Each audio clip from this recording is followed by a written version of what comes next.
शेतकऱ्यांना काय सांगणार? आमचं महायुती सरकार नेहमीच शेतकऱ्यांच्या मागं उभं राहिलेलं आहे ठामपणे. आणि शेतकरी जेव्हा संकटात तेव्हा सरकारने त्यांच्या मागं उभं राहण्याचं काम केलं आहे. आणि आम्ही नेहमीच सांगतो, राज्याच्या तिजोरीवर पहिला अधिकार कुणाचा असेल तो आमच्या बळीराजाचा आहे. आणि त्यामुळे काल अंतिम आठवडा प्रस्तावाच्या उत्तरामध्ये मुख्यमंत्री महोदयांनी ज्या कर्जमाफीमधल्या ज्या अटी होत्या त्या अटी काढून टाकल्या, कमी केल्या. 50,000ची अट देखील काढून टाकली. त्यामुळे लाखो शेतकऱ्यांना 2 लाखापर्यंतचं कर्ज जे आहे ते त्यांचं माफ होणार आहे. हा मोठा दिलासा आपल्या बळीराजाला शेतकऱ्यांना महायुतीने आमच्या सरकारने दिलेला आहे. शरद पवारांनी सुद्धा या कर्जमाफीचं कौतुक केलेलं आहे. याचा अर्थ काय काढायचा नेमका? शरद पवार साहेब हे ज्येष्ठ नेते आहेत. चांगल्याला चांगलं म्हणण्याची त्यांची वृत्ती आहे आणि अनेक वेळा त्यांनी ते दाखवून दिलेलं आहे. परंतु काही लोक जे आहेत, सरकारने किती चांगलं काम केलं तरीसुद्धा त्याला सरकारवर आरोप करण्याचं, टीका करण्याचं, जे काही खोटं बोला पण रेटून बोला, अशा प्रकारची वृत्ती काही विरोधी पक्षातल्या लोकांची आहे. त्यांना हा खऱ्या अर्थाने एक शरद पवार साहेबांनी दिलेलं उत्तर आहे. उद्धव ठाकरे पुढच्या शनिवारी नागपूरला येऊन रामरक्षा पठण करणार आहेत असं ट्विट संजय राऊतांनी केलेलं आहे. मुख्यमंत्र्यांच्या शहरात येऊन आता ते या सगळ्या वस्तू टाकतात. खरं म्हणजे त्यांना आता जनतेने केली शिक्षा तेव्हा त्यांना आठवली रामरक्षा. आणि मी सांगतो की हे उशिरा सुचलेलं शहाणपण आहे. आणि त्यांना कळलं आहे कि जो राम का नहीं वो किसी काम का नहीं. आणि हिंदुत्व हे काही आपण जसं टी शर्ट बदलतो तसं हिंदुत्व बदलता येत नाही.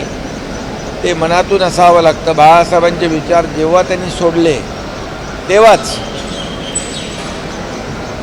त्यांचं राम रक्षा असू द्या, अयोध्या मंदिरावर अनेक वेळा टीका करणाऱ्यांनी आता रामरक्षा म्हणणं एक मोठा विनोद आहे.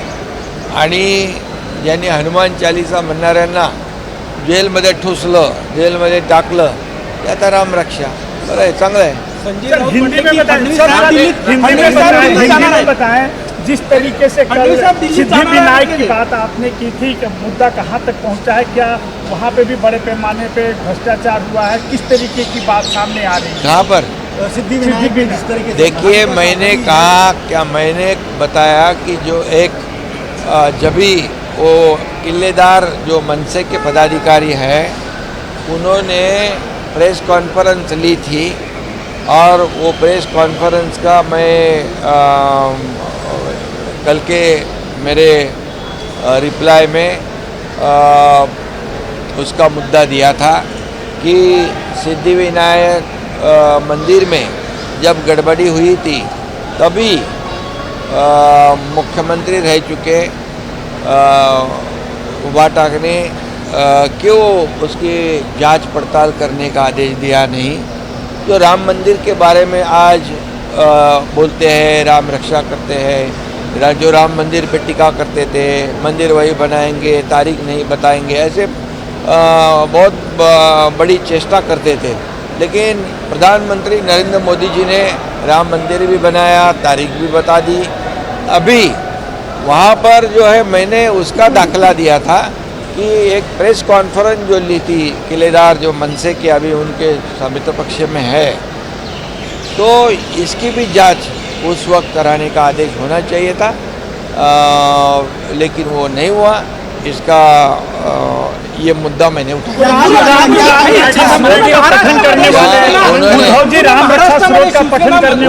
उन्होंने कहा था उन्होंने कहा था किल्लेदार जी ने, मनसे के लीडर ने, कि सिद्धि विनायक को धोखे और वहाँ पहुँचते थे खोके।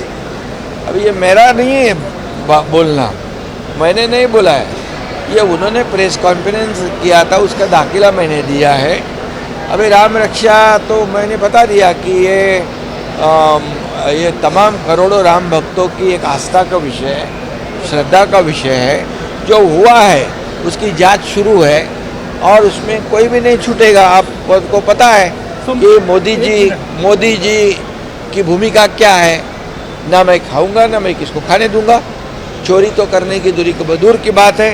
इसलिए मोदी जी और योगी जी जिन्होंने इसमें गलत काम किया होगा उनको जेल में, बिल्कुल जेल के सलाखों के पीछे अंदर डाल देंगे। ये विश्वास है। ये करोड़ों राम भक्तों का ये संवेदना का विषय है, ये श्रद्धा का विषय है। तुमच्या नेतृत्वात संपूर्ण महाराष्ट्रात शिवसेना मजबूत केली जाते आहे, विदर्भातही वेगानं काम सुरू आहे। परंतु आमदारकी किंवा इतर संधी देताना नवीन पक्षात आले त्यांना पहिले संधी दिली जाते, असं का होतं? पक्ष जेव्हा त्यावेळेस जी काही समीकरणं आहेत पक्षवाढीसाठीच करावी लागतात आणि पक्ष वाढला तर सर्व कार्यकर्त्यांना संधी देता येते। त्यामुळे हे ज्या पद्धतीने लोक येतात शिवसेनेमध्ये, शिवसेना एक दिलेला शब्द पाळणारा पक्ष आहे, दिलेला विश्वास सार्थ करणारा पक्ष आहे, कमिटमेंटचा पक्का पक्ष शिवसेना। एकनाथ शिंदेवर लोकांचा विश्वास आहे म्हणून लोक